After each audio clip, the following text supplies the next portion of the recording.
Terpujilah Tuhan kita Yesus Kristus sebagai kepala gereja kita, yang hari ini hadir di tengah-tengah ibadah Jumat Agung. Adapun saudara-saudara, tema kita pada hari ini berbicara tentang penderitaan bukan kata akhir, tetapi penderitaan itu merupakan sebuah pengampunan dan optimisme. Optimisme artinya sebuah pengharapan yang baik. Saudara-saudara yang diberkati Tuhan, peristiwa kematian Yesus Kristus yang kita rayakan hari ini, yang dikenal dengan Jumat Agung, adalah merupakan sebuah kisah tentang penderitaan Yesus, kisah tentang pengorbanan Yesus, yang menjadikan kita, atau supaya kita merefleksikan hari raya Jumat Agung ini sesuatu yang sangat mendasar dalam hidup kita, di mana kita diajak oleh Tuhan supaya kita kembali hidup di dalam ajaran Tuhan. Hari ini biar merupakan refleksi kita untuk mengingat bahwa Yesus mengajarkan kita supaya kita hidup jujur.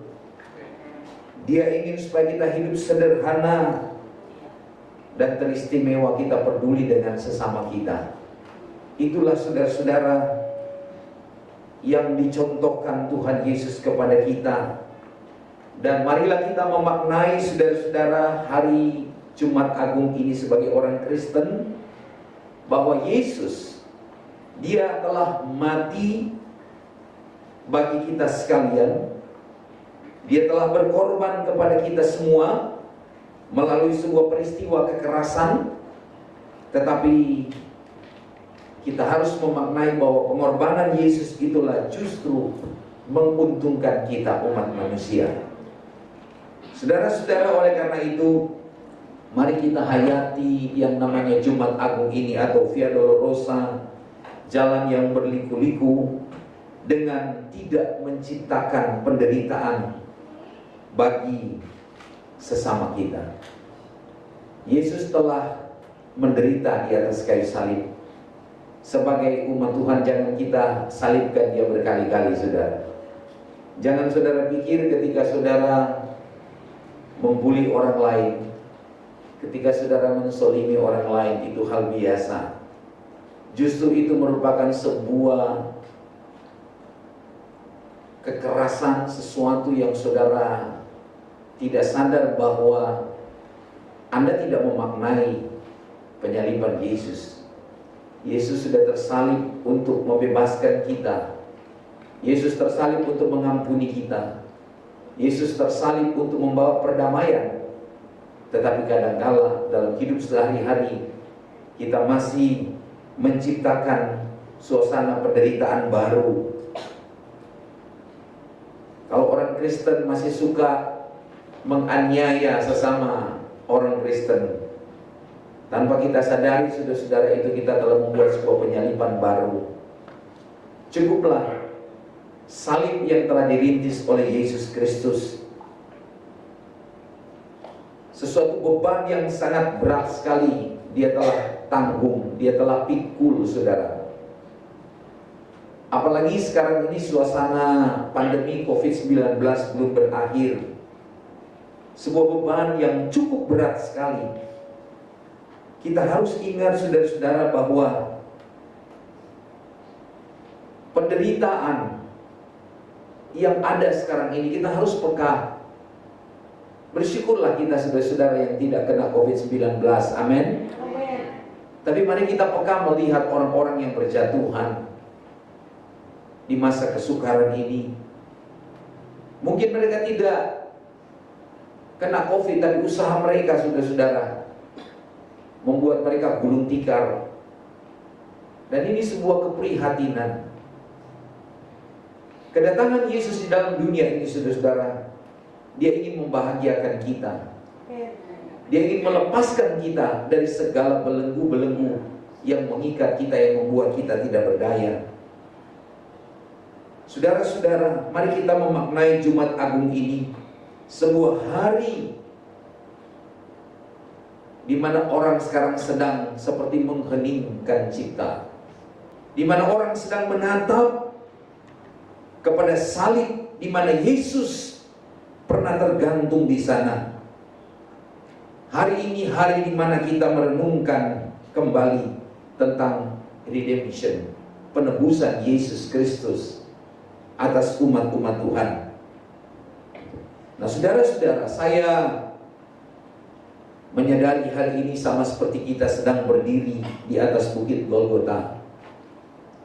Hari ini saudara-saudara, kita membayangkan bagaimana kita sedang menyaksikan saat pakaian Yesus ditanggalkan.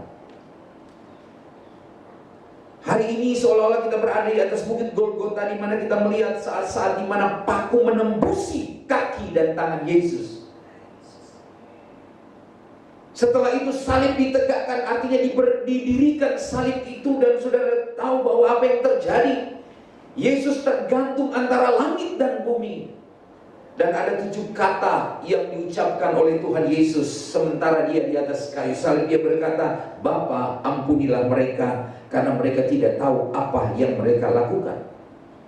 Yesus berkata, "Sesungguhnya hari ini juga kamu bersama-sama dengan aku di Firdaus," kepada orang yang ada di sebelah Yesus pada waktu itu. Di atas kayu salib Yesus berkata, "Allahku, Allahku, mengapa engkau meninggalkan aku?" Di atas salib itu sementara saudara-saudara dia tergantung antara langit dan bumi, dia berkata, "Aku haus." Dan terakhir Yesus berkata, "Sudah selesai." Lalu dia katakan, "Bapa, ke dalam tanganmu kuserahkan nyawaku." Saudara-saudara, inilah peristiwa Jumat Agung. Yesus Kristus, dia diasuh oleh seorang tukang kayu di Nazaret yang bernama Yusuf.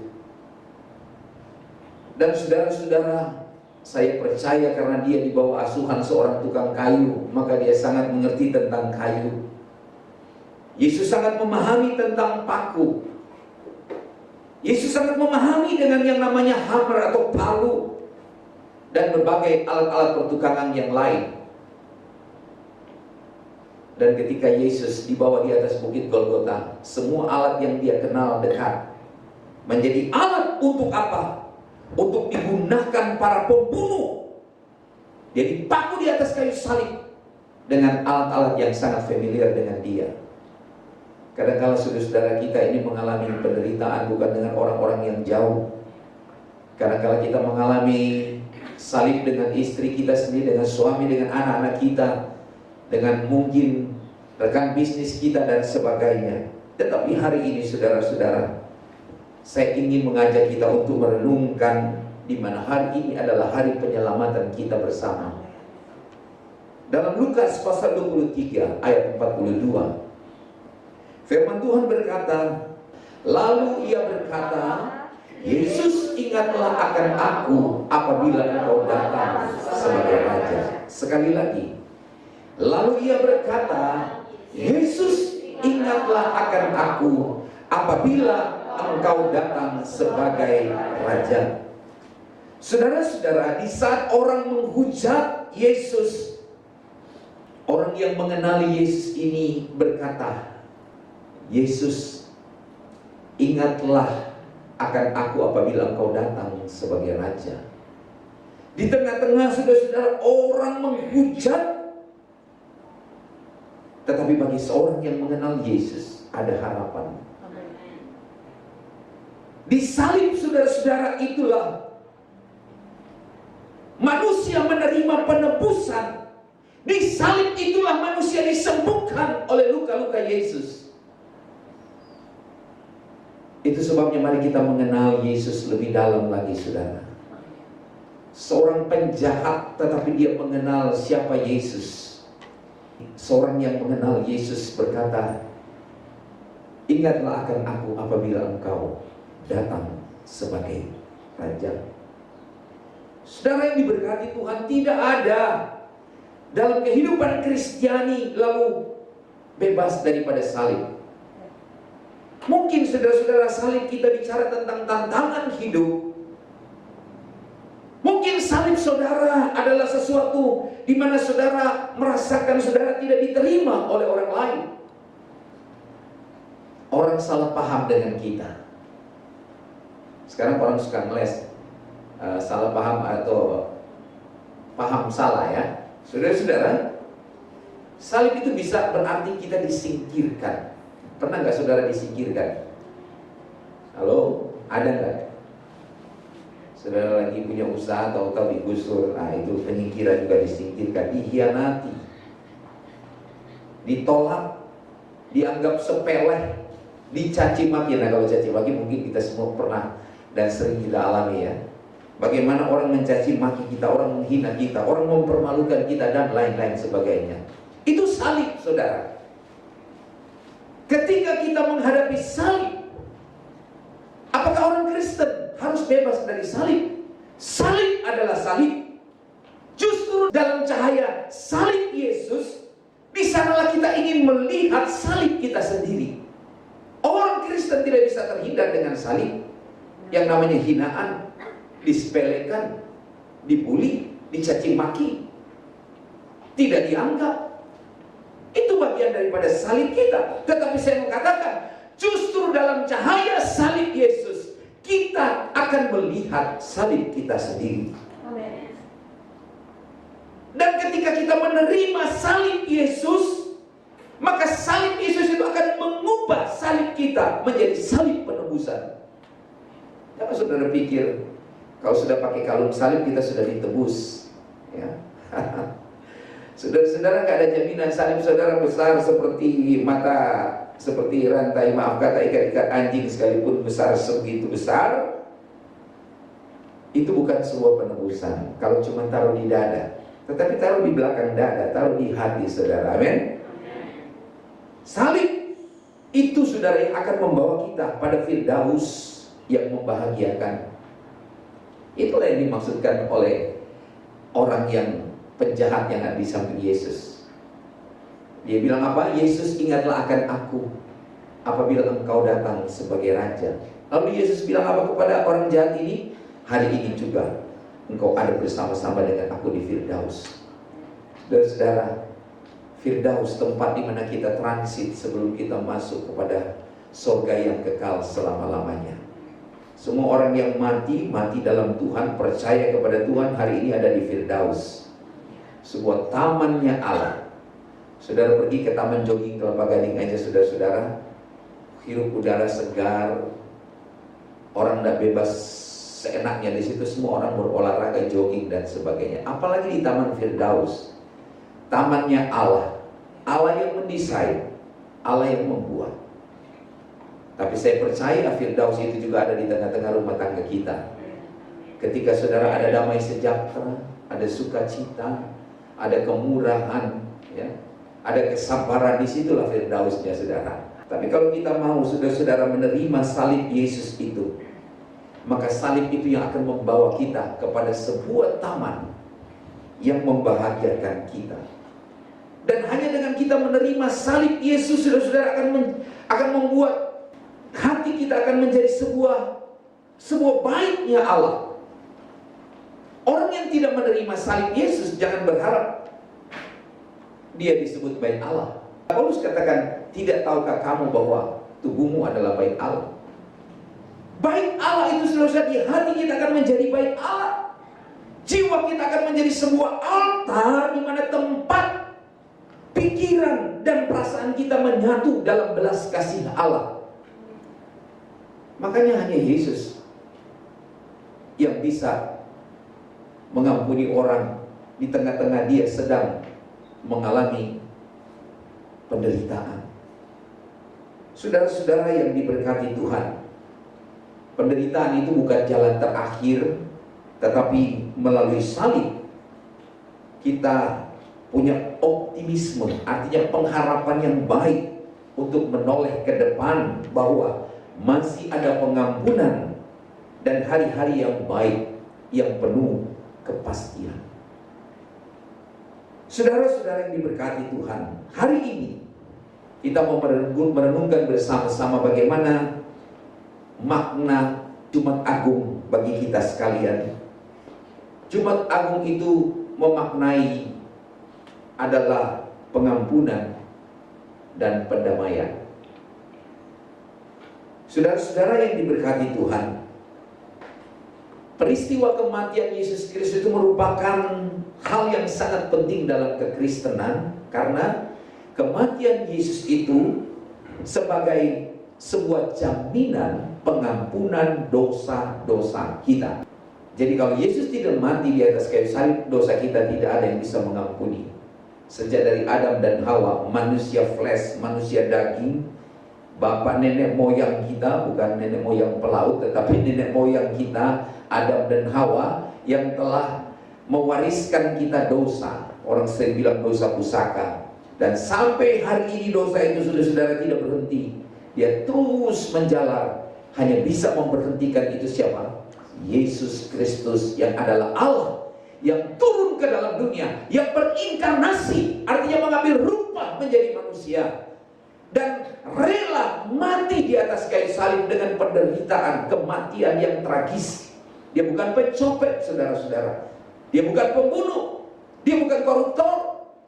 Dia mati bukan di usia tua. Dia mati bukan karena sakit. Dia mati di usia yang sedang eksis, sedang produktif. Dia mati karena kesalahan kita, saudara. Karena untuk menebus dosa-dosa kita. Tidak ada satu orang yang dapat membereskan dosa. Kita ini orang-orang pendosa, saudara. Kita punya pelanggaran banyak. Martin Luther, dia seorang pendeta yang sangat-sangat luar biasa. Dia tokoh reformasi gereja. Lalu satu waktu iblis datang mendakwa dia. Sudah tahu mendakwa, seperti jaksa, menuduh-nuduh, mencari-cari kesalahan. Lalu Martin Luther ambil kertas putih, dia tulis semua apa yang didakwa oleh iblis. Kamu dulu tukang selingkuh, kamu tukang bohong, kamu semua ditulis semua. Semua rekam jejak daripada Martin Luther. Lalu Martin Luther bilang, masih ada lagi. Iblis bilang, apakah itu terlalu sedikit dosamu? Terlalu banyak. Lalu Martin Luther ambil tinta warna merah, lalu dia siram kertas putih itu, dan dia berkata, hai iblis, apa yang kau tuduhkan kepada saya, ini tinta merah ini adalah lambang darah Yesus. Darah Yesus telah membereskan. Sudah final. Tidak ada lagi dosa-dosaku, karena dia telah tebus dosaku. Aku bukan lagi benih Adam, tetapi aku sekarang benih Yesus Kristus, di mana saya lahir oleh firman dan roh. Kita dilahir barukan oleh apa? Firman dan roh. Nikodemus dikatakan harus dilahirkan dari air. Artinya baptisan itu penting, saudara. Orang untuk bisa lahir baru harus dibaptis dulu. Itu lambang pembersihan, penyucian. Jadi kalau ada Anda sampai hari ini belum dibaptis, Anda harus baptis. Karena baptisan itu penting. Karena Tuhan yang bilang sama Nikodemus, kita harus dilahirkan baru. Setelah itu bagian dari asas keselamatan. Baptis, bertobat, lahir baru, iman, pembenaran, diadopsi. Itu semua asas-asas keselamatan. Jangan saudara berpuas, wah Yesus sudah tebus saya. Betul. Jangan saudara juga terjebak dengan istilah sekali selamat tetap selamat. Seorang tokoh teolog yang bernama Arminian berkata, tetaplah kerjakan keselamatanmu. Jadi ada bagian kita, di mana kita harus melakukan firman Tuhan. Sebab kalau kita cuma menjadi pendengar saja, saudara-saudara, dan tidak melakukan, kita bukan orang bijaksana. Hanya smart saja, orang pintar saja. Tapi kalau kita bilang orang yang bijaksana ialah orang yang mendengar firman dan melakukan firman Tuhan. Bapak Ibu yang diberkati Tuhan, Yesus dia mengampuni orang, saudara, pada saat dia sedang menderita sengsara.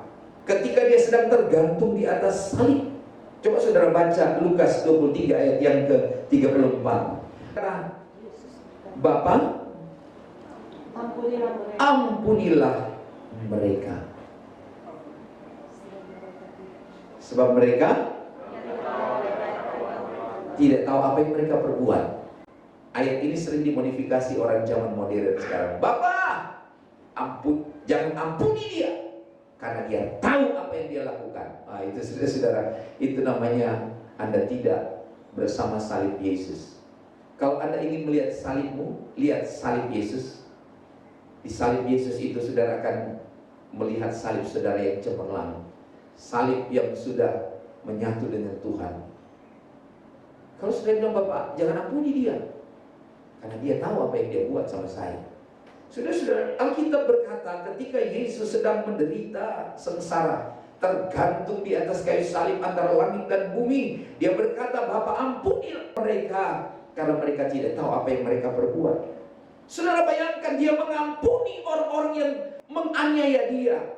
Saat Yesus ada pada titik yang paling rendah, dia berada pada kondisi di mana dia sedang dikecewakan.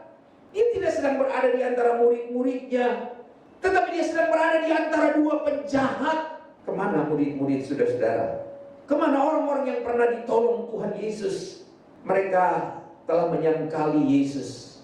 Petrus salah satunya. Dan ada banyak orang yang pernah ditolong Tuhan meninggalkan Yesus, sehingga dia ada di antara orang jahat. Di tengah-tengah kekecewaannya saudara-saudara, dia melepaskan pengampunan. Pengampunan saudara-saudara harus lahir dari hati yang menyadari akan keterbatasan manusia. Bapa ampuni mereka karena mereka tidak tahu apa yang mereka perbuat. Saya ulangi saudara-saudara, pengampunan itu harus lahir dari hati yang menyadari akan keterbatasan manusia. Sebab Yesus sadar bahwa manusia itu sifatnya sangat terbatas. Itulah sebabnya dia menempatkan kita sebagai orang percaya di tengah-tengah dunia ini saudara-saudara. Supaya apa? Supaya kita dapat menjadi berkat dan menjadi teladan hidup yang benar di tengah-tengah dunia ini. Bahwa pengampunan itu harus lahir dari hati yang dekat dengan Bapa. Pengampunan itu harus lahir dari hati yang mengerti kehendak Tuhan. Ketika Anda dizolimi, ketika Anda dihina, ketika Anda dicaci maki, mari belajar saudara-saudara. Jangan lihat salibmu saja, tapi lihat salib Yesus. Di tengah-tengah dia tergantung antara langit dan bumi, dan orang-orang yang pernah ditolongnya, orang dekat dengan dia menjauh meninggalkan dia. Dia hanya sendirian, tapi dia melepaskan pengampunan. Ini ajaran firman Tuhan untuk kita orang-orang Kristen. Mana ada sampai hari ini gereja dibakar, gereja dibom, lalu kita balas bom-bom mereka, saudara-saudara. Dalam sejarah tidak ada, saudara. Alkitab bilang kalau pipimu ditampar, kasih lagi pipi yang satu. Bisa bilang amin saudara? Jadi kalau kita mau mengampuni orang saudara-saudara, sekali lagi harus lahir dari hati yang dekat dengan Bapa dan mengerti kehendak Tuhan. Kalau Anda tidak dekat dengan Tuhan, Anda tidak bisa melepaskan pengampunan. Kalau Anda tidak mengerti kehendak Allah, Anda tidak akan pernah mengampuni orang lain. Makanya saudara-saudara, saya sering berkata, penemuan yang terbesar adalah ketika Anda bisa menemukan kehendak Tuhan. Oh, kalau Anda bisa dekat dengan hati Bapa, surga akan tergoncangkan ketika denyutan hati Allah sangat dekat dengan denyutan hati kita. Seperti Bapa sayang anaknya,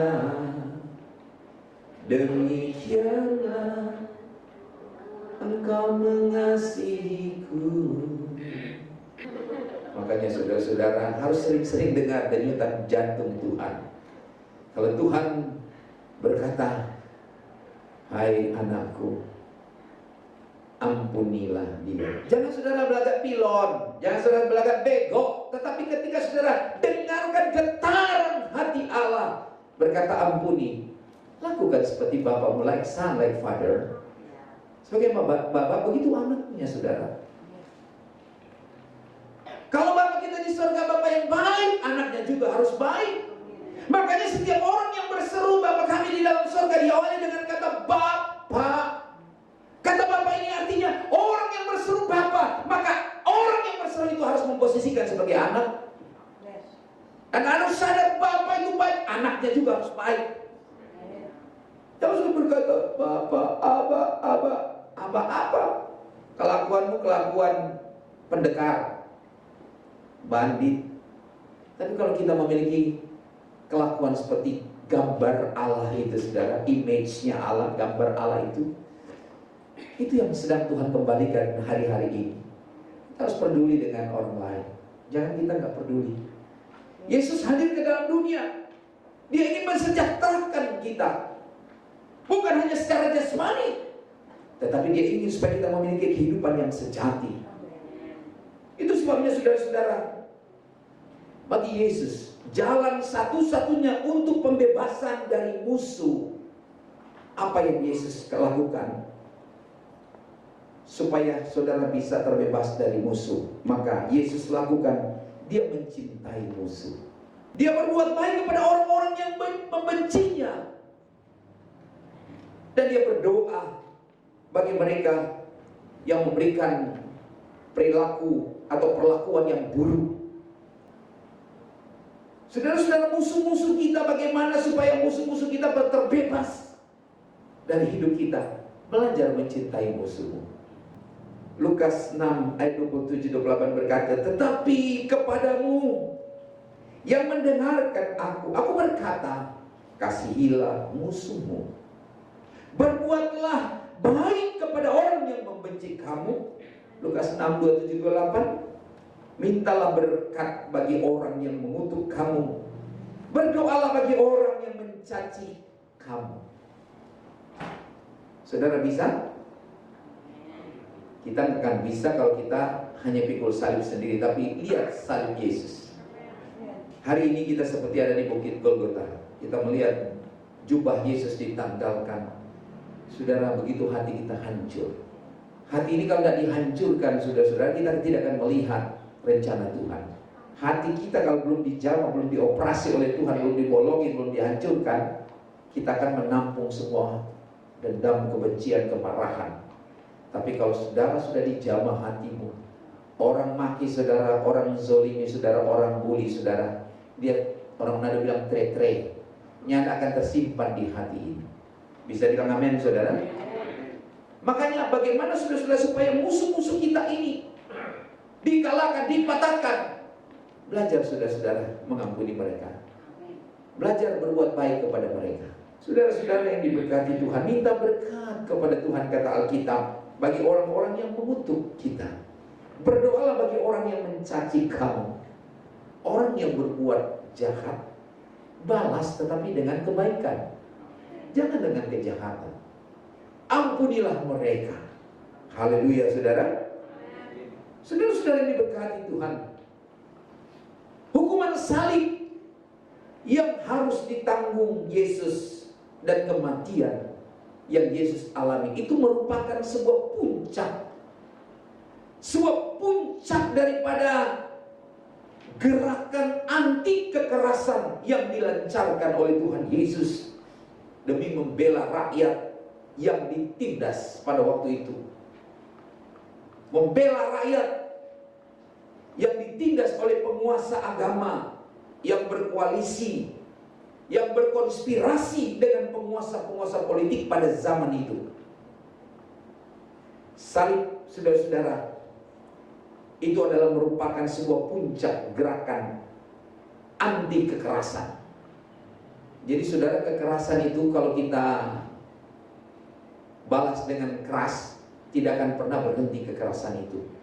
Tapi salib itu, sekali lagi saudara-saudara, itu adalah puncak gerakan anti kekerasan, di mana Yesus, dia melancarkan sebuah pembelaan demi untuk membela rakyat yang ditindas. Jadi Yesus, saudara-saudara, dia bukan hanya tokoh agama, dia tokoh yang membebaskan orang dari ketertindasan. Makanya saudara-saudara, janganlah kita menjadi orang yang suka menindas orang lain. Alkitab berkata, kuasailah dirimu, bukan engkau kuasai orang lain. Itu keliru. Apalagi kita menyakiti dan menyakiti. Udah susah kita bikin susah. Mari kita punya sebuah impian, mimpi. Satu kali kelak aku akan berada di tempat kediaman Allah. Saudara, tinggal di kediaman presiden saja, saudara-saudara, semua tersedia di sana. Bukankah begitu? Apalagi kita tinggal di tempat kediaman Allah, di kota Allah yang suci. Enggak lagi bayar PLN di sana, enggak bayar PAM, air listrik dan sebagainya. Tidak lagi saudara-saudara, beban kita terlepas kalau kita tinggal bersama dengan Bapa yang adalah pemilik langit dan bumi dan segala isinya, termasuk surga. Bicara salib, saudara-saudara, salib itu adalah sebuah resiko yang tertinggi yang harus ditanggung oleh Yesus dalam kesetiaannya dan dalam konsistensi Yesus. Dia membela rakyat yang dipinggirkan. Dia membela rakyat yang diperlakukan tidak adil. Dia membela rakyat yang diperas dengan tangan-tangan kotor, yaitu penguasa-penguasa agama dan para politik zaman itu, saudara. Itulah sebuah resiko salib. Salib adalah sebuah konsekuensi logis, sebuah konsekuensi yang sangat masuk di akal. Sebuah sikap Yesus. Ada sebuah kerelaan di mana Yesus memberikan pipi kiri lagi, sementara pipi kanan sudah ditampar. Dia kasih lagi pipi yang kiri. Saudara-saudara, oleh rimba kekuasaan pada waktu itu, dia rela memberikan haknya. Kadang-kala kita tidak mau kehilangan hak, saudara. Tapi Yesus mengajarkan kepada kita, musuh itu akan berhenti kalau kita belajar melepaskan hak. Selama kita mempertahankan hak kita, musuh itu akan terus. Salib itu adalah sebuah resiko, di mana ditampar pipi satu, dikasih lagi pipi yang satu. Yesus ajarkan kepada kita bahwa salib itu memang betul-betul memiliki risiko tinggi. Dan itulah bentuk perlawanan radikal yang memutus siklus kekerasan dengan cara balas dendam, dengan cara membawa perdamaian. Itu yang Yesus ajarkan kepada kita. Jangan balas kejahatan dengan kejahatan, tetapi balas kejahatan dengan kebaikan. Bawa kedamaian. Peace. Peace. Damai. Inilah makna Jumat Agung, saudara-saudara. Yesus mati. Dia mati bagi kita sekalian dengan maksud, saudara-saudara, supaya dalam hidup kekristenan kita ini hidup dalam pengampunan dan hidup dalam pendamaian. Itu yang Yesus ajarkan. Resiko memang pikul salib. Jadi orang Kristen resikonya sangat tinggi. Tetapi percayalah bahwa dia ada bersama dengan kita. Dia sudah menang. Dan dia janjikan kita akan tampil menjadi lebih dari pemenang. Kita tidak akan kalah.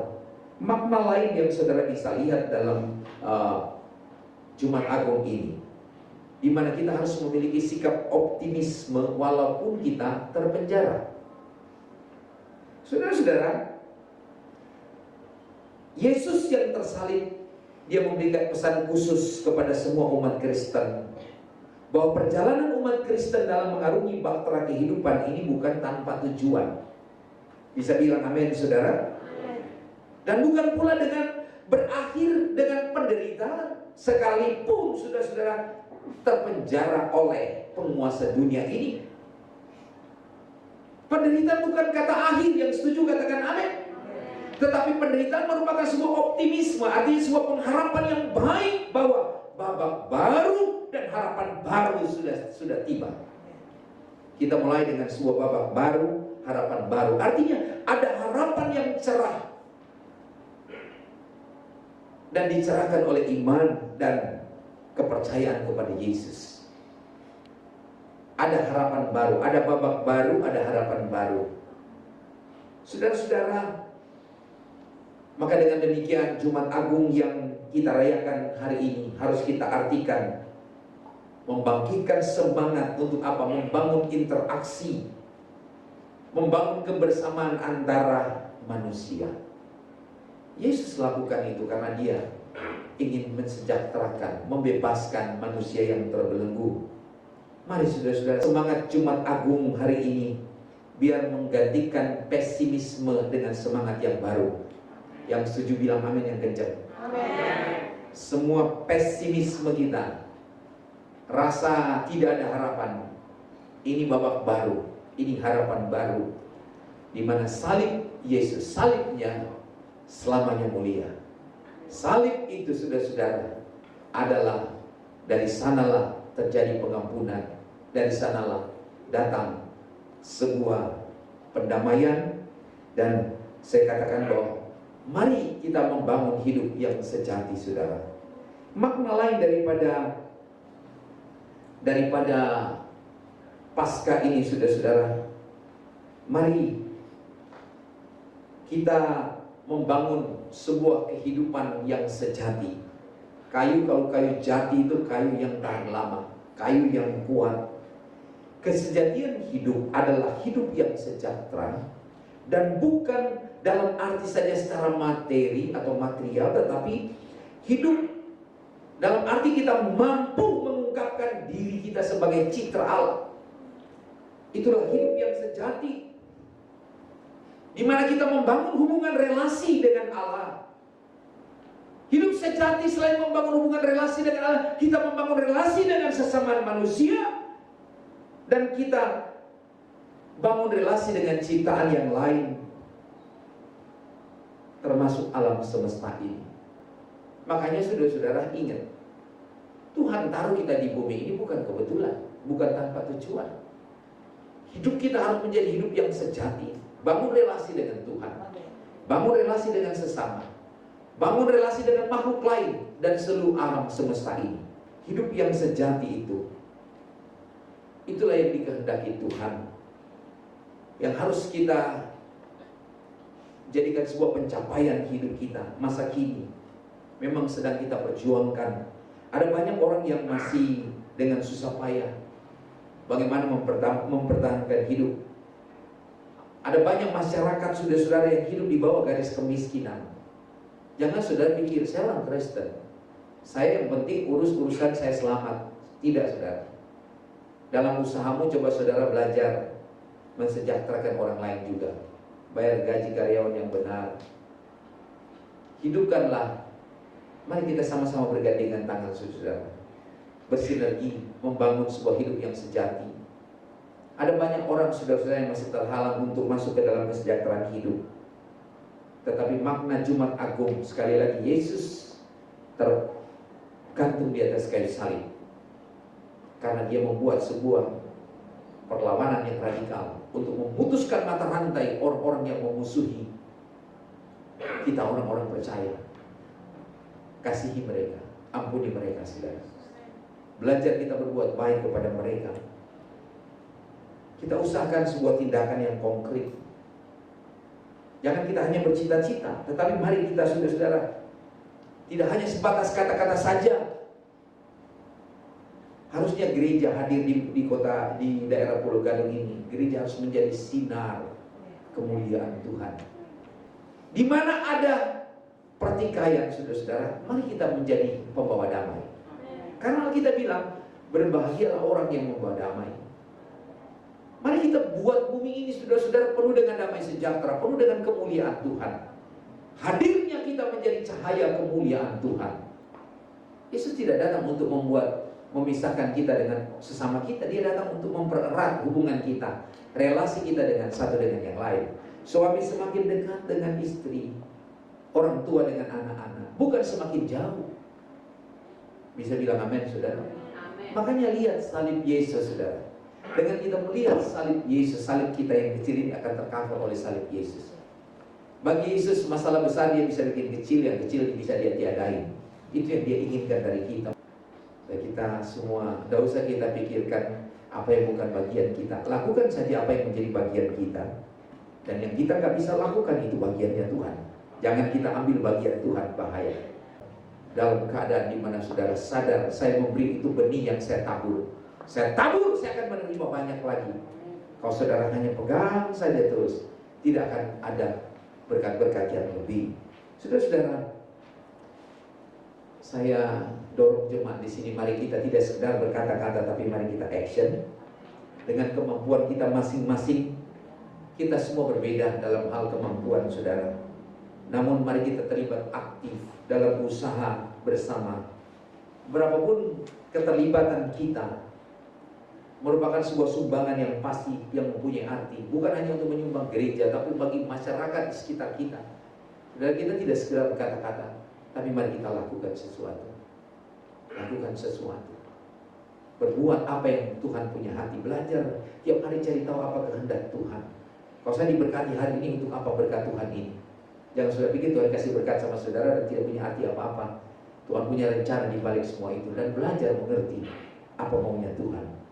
Saya akhiri khotbah ini, saudara. Saya katakan tadi, Yesus dia mati bukan karena sakit.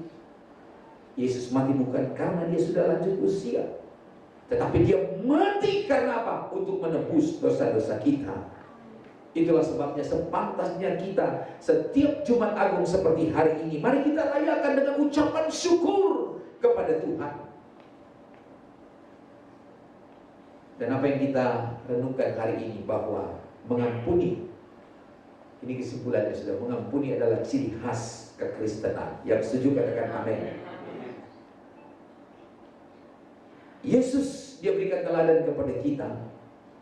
Di saat dia tergantung di atas kayu salib, Yesus tidak membalas kejahatan dengan kejahatan, tetapi apa yang dia katakan di atas salib, Yesus tidak berkata, "Bapa, hukum mereka yang menganiaya saya." Tidak. Tetapi Yesus mengatakan, "Bapa, ampunilah mereka yang menyalibkan saya." Yesus minta kepada Bapa, "Ampuni mereka yang menganiaya saya. Ampuni mereka yang menyalibkan saya." Siapa yang pernah menyudutkan saudara? Siapa yang pernah melecehkan saudara? Mari, ini babak baru. Ini harapan baru untuk hidupmu menjadi hidup yang sejati. Mari kita peduli dengan mereka. Justru saudara-saudara di Manado dulu, kalau ada KKR, ada orang-orang ambil batu dia lempar. Ini Pantai Costa yang lagi KKR. Waktu dia lempar dengan batu, dia ketakutan. Karena Tuhan bekerja. Rupanya iblis pakai dia, tetapi dengan begitu dia jadi bertobat. Dia yang lempar KKR, dia jadi orang, bukan hanya orang Kristen, dia orang Pantai Costa yang sungguh-sungguh, saudara. Itu banyak di Manado. Orang Manado bilang, dia tukang olok, dia tukang menghina-hina orang Kristen. Itu kalau tepuk tangan itu pakai lalar, tepuk-tepuk nyamuk dan lalat. Tapi kemudian mereka dipakai Tuhan menjadi militan radikal dalam iman. Tadinya mereka jahat, tapi orang-orang Pantai Costa dilempar, dia bilang, "Haleluya, puji Tuhan." Tambah kencang doanya, saudara. Makanya saudara, betul kata Daud, "Ujilah aku Tuhan, cobailah aku Tuhan." Kalau Pantai Costa zaman dulu, "Selidiklah akan daku ya." Itu kata-kata Daud, saudara. Belajar menantang diri saudara. Bisa bilang amin, saudara? Jangan terima, "Tuhan, jauhkan cobaan ini." Saudara, kalau dia sudah datang, thank you, selamat datang masalah, Anda sahabat saya. Mari kita bekerja bersama-sama. Amin, saudara.